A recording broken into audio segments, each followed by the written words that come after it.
शरद पवार क्योंकि हिडन उसका जो एजेंडा है ना शरद पवार का, वो हमेशा ही हिडन एजेंडा रहता है उसका, छिपा हुआ रुस्तम है वो। और जहाँ तक उसे पता है कि अब तेरा महाराष्ट्र में कुछ बचा नहीं है, तो सहानुभूति प्राप्त करने के लिए वहाँ महाराष्ट्र की जनता अच्छी तरह समझ गई है, अच्छी तरह से, कि यदि बटेंगे तो कटेंगे और एक रहेंगे तो नेक रहेंगे। नमस्कार, बहुत बहुत स्वागत है आपका सौगंध टीवी में। मैं हूं आपके साथ साक्षी शर्मा और महाराष्ट्र के आगामी चुनाव को लेकर राजनीतिक डोर अब बहुत ही कड़ी होती हुई नजर आ रही है। ऐसे में शरद पवार का कहीं ना कहीं संन्यास को लेकर कहना, यानी अपने राजनीतिक करियर पर अंकुश लगाने की जो बात उन्होंने कही है, उस पर जनता का क्या कहना है? क्या ये सच में संन्यास लेने वाले हैं या फिर अपने वोटर्स का मन खींचने के लिए, एक सिंपैथी वोट करने के लिए कहीं ना कहीं उन्होंने ये बातें बोली हैं? ऐसे में जानेंगे जनता से कि उनका क्या कहना है। सर, आपका क्या कहना है इस मुद्दे पर? इस मुद्दे पर यही कहना है कि शरद पवार जी बहुत घाघ राजनीतिज्ञ हैं।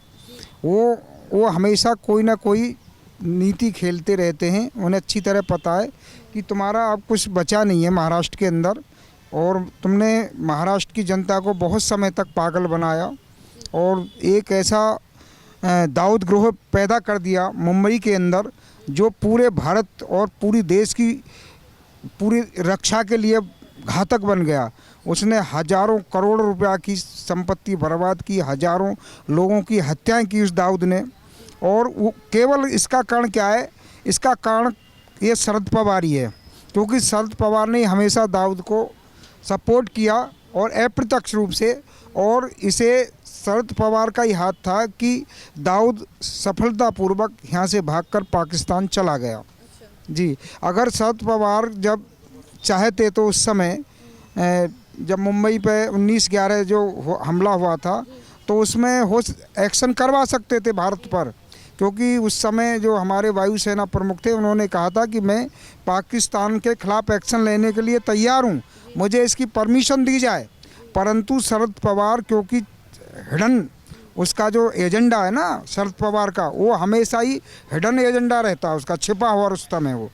तो वो एक तरह से समझो कि उसकी ये नौटंकीबाजी है शरद पवार की, वो नौटंकीबाज है। और जहाँ तक उसे पता है कि अब तेरा महाराष्ट्र में कुछ बचा नहीं है, तो सहानुभूति प्राप्त करने के लिए वो, आप ये कह रहे हो सिंपैथी कार्ड हो सकता है? हाँ, वो सिंपैथी लेने के लिए महाराष्ट्रियन लोगों को कि ना जाने कुछ पिघल जाए और तुझे कुछ वोट मिल जाए। परंतु अब ये चलने वाला नहीं है।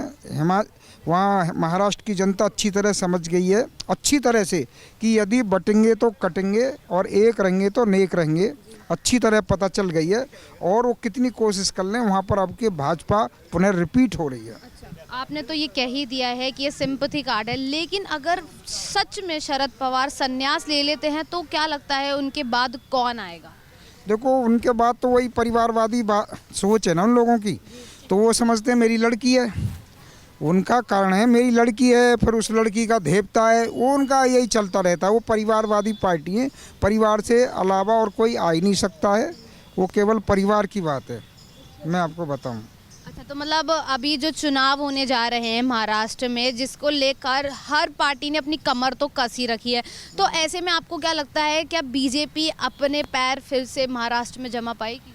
नहीं, महाराष्ट्र बीजेपी का तो मजबूत आधार है, क्योंकि जब जो भाजपा के चीफ मिनिस्टर रहे पहले, उन्होंने देवेंद्र फडणवीस जी, उन्होंने बहुत अच्छा काम किया था, और महाराष्ट्र की जनता उनसे बहुत खुश भी है कि उन्होंने जनता के हित के लिए कई फैसले लिए थे। उसमें ऐसा नहीं था कि जब ये महागाड़ी की सरकार थी तो साधु संतों को निर्दयपूर्वक मारा गया रात के समय, और कोई भी एक्शन नहीं हुआ। जब जनता महाराष्ट्र की सड़कों पर आ गई, तब उनके खिलाफ एफआईआर हुई, नहीं तो एफआईआर भी दर्ज नहीं करते। उस समय के जो शिवसेना के प्रमुख थे, जो आज कांग्रेस की गोदी में जाकर के बैठ गए हैं, तो कोई कार्रवाई उन्होंने नहीं की थी। तो जनता, हिंदू कम्युनिटी अच्छी तरह समझती है कि इन्हें वोट देने का मतलब है कि एक नया दारुल हर्ब से दारुल इस्लाम की ओर ले जाना। क्योंकि वो जो ज़मीन है, वो धरती है, वो हमारे जो सबसे हिंदुओं के सम्राट, हिंदू हृदय सम्राट शिवाजी महाराज की जन्मभूमि है वो। तो वो अच्छी तरह से समझते हैं मराठियन लोग कि ऐसे दाऊद गैंग के सपोर्टर को, जिसका नाम मैं बता रहा हूँ शरद पवार है, उसको किसी भी कीमत पर महाराष्ट्र में नहीं आने देंगे, ना उसका पैर जमने देंगे। अच्छा, एक आखिरी सवाल मेरा रहेगा कि जैसे आपने बोल ही दिया है कि एक सिंपैथी वोट शायद वो चाह रहे हैं जनता से, लेकिन आपका क्या कहना है, अगर मतलब आप क्या चाहते हो, क्या शरद पवार अपने राजनीतिक करियर पर पूर्ण विराम लगा दें? उनका लगा हुआ है क्योंकि वो मृत्यु की ओर जा रहे हैं। उसे क्या कहें उनके लिए, वो अब मृत्यु की ओर जा रहे हैं, क्योंकि अब उनके पापों की सज़ा, जो उन्होंने सनातन हिंदुओं के साथ गलत काम किए, तो उन्हें दंड यहाँ भी मिले, महाराष्ट्र की जनता भी देने जा रही है और उनको ईश्वर भी दंड देने जा रहा है। मैं दोगले आदमी के लिए क्या कह सकता हूँ, मैं उनके लिए कोई सहानुभूति होगी नहीं वहाँ की जनता में, महाराष्ट्र की में। तो सुना आप सभी ने कि कैसे शरद पवार के बयान पर जो उन्होंने कहा था, उस पर जनता का ये कहना है कि वो एक सिर्फ सिंपैथी वोट लेना चाहते हैं महाराष्ट्र की जनता से, और ऐसे में जनता ये भी कहती हुई नज़र आ रही है कि जनता अब सिंपैथी वोट नहीं देगी, वो सिर्फ काम के आधार पर अपनी महाराष्ट्र की बागदौड़ देगी। ऐसे में ये भी कहा जनता ने कि बीजेपी अब सत्ता में आएगी और बीजेपी महाराष्ट्र को नई दिशा देगी।